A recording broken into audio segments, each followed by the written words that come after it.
to enable or disable JavaScript on Microsoft Edge. Enabling or disabling JavaScript in Microsoft Edge can help you control your browsing experience, enhancing security or functionality as needed. Here is a brief guide to help you enable or disable JavaScript in Microsoft Edge. Launch the Microsoft Edge browser on your PC or computer. Click three dots at top right corner of the screen. Select Settings on this drop-down menu box.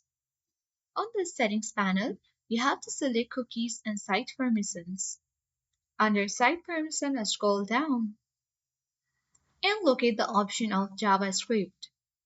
To enable JavaScript in Microsoft Edge, toggle on the button for Allowed. In order to disable it, simply toggle off the button for Allowed. And in this way, you can easily enable or disable the JavaScript in Microsoft Edge, tailoring your browsing experience to your needs. I hope this video was helpful. If it was, then like, share, comment on this video, subscribe, and hit the notification bell for more tech and tips. Thank you for watching. See you in the next video.